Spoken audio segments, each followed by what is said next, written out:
Once upon a time, there were two sisters named Mangita and Larina who lived in a small cottage. Mangita was very hardworking, and in her free time she worked at her father's fruit shop. Larina, on the other hand, loved traveling and having fun. When she got bored, she would look at herself by the river and brush her long hair. "Today I'm even more beautiful than my sister." One day, Mangita and Larina's father went on a long journey that could not be undone. Although Mangita was very sad about her father's departure, Larina was happy. "Now I can sit by the river all night." After her father left, Mangita began to work even harder. In the morning, she would sweep the floor, make delicious soup for lunch, and hang laundry. Larina's only entertainment was causing trouble for her sister. She would dirty the carpets at home and pour ice-cold water into the cooked soup.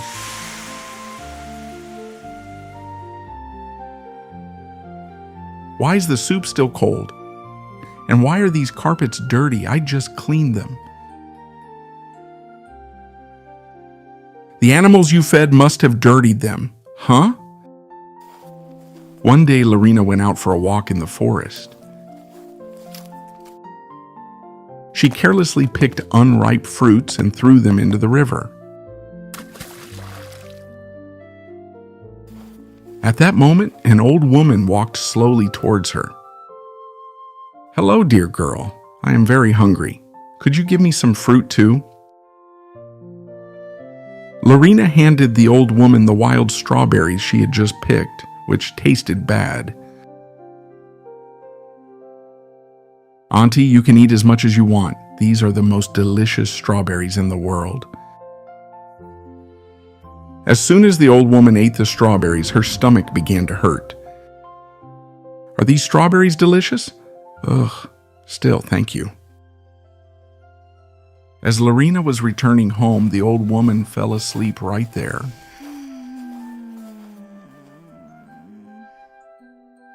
While Mangita was out in the forest gathering vegetables for dinner, she saw the sick old woman. She immediately brought her home and put her to bed. "What is this woman doing in our house? She smells awful." "Don't say that, Larina. The woman is very sick. We must feed her healthy food to help her recover." Mangita prepared hot soups and made herbal teas for the old woman. Larina secretly poured out the soups and put dirt into the herbal teas. "Larina, did you put dirt in this herbal tea? Tell me right now." "No, I didn't put it. The old woman did." In a few days, the old woman had recovered. "You're a kind-hearted girl, Mangita. If you ever get sick, eat these blueberries every day. You will recover right away."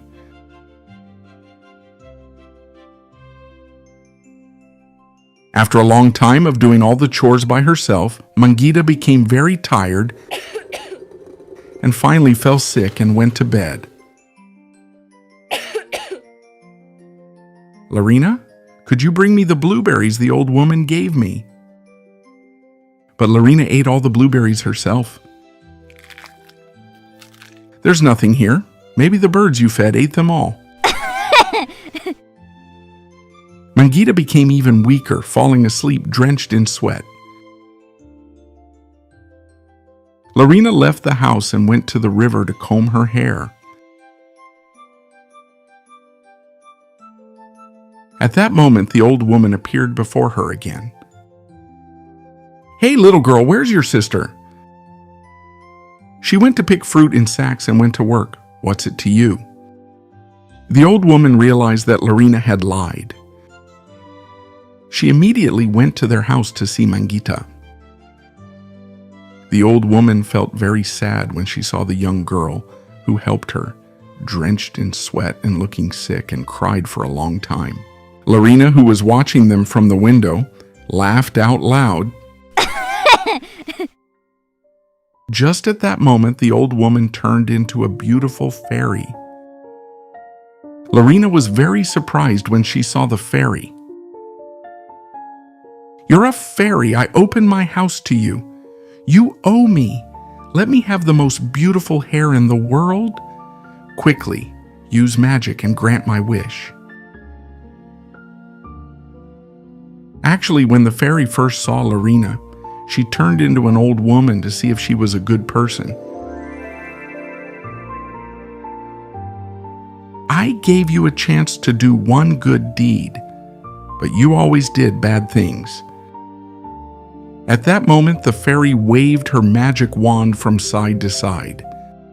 Larina's hair turned into ivy. "Ha! My hair! What happened to my hair? It became so ugly! Help!" Larina ran to the river in fear and looked at her hair. As flies buzzed around her head, her ivy hair suddenly got stuck in the ground. "I've become so ugly. I don't want to look at myself."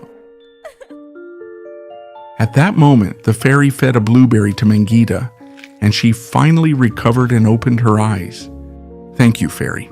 I feel much better now." The fairy waved her wand twice, turning their small cottage into a dazzling palace. Mangita was very surprised and impressed when she saw the palace. "Kindness is always rewarded, young girl. This palace is your reward." "Thank you, fairy. But what about my sister? What happened to her?" "Your sister will forever look at her ugly reflection by the river." "I love my sister so much. What is the point of living alone in this huge palace without her? Give us back a happy life in our cottage, fairy. That is my only wish." The fairy was very happy to hear Mangita's words. First, she turned the magnificent palace back into the cottage. Then, she went to Larina, and with her magic wand, she turned her ivy hair back to its old beautiful form. Larina hugged Mangita out of happiness. "You saved me. I am so sorry. I will be a good person now. I promise." At that moment, Larina understood that the happiness of helping others is worth everything. Because happiness becomes more beautiful when shared.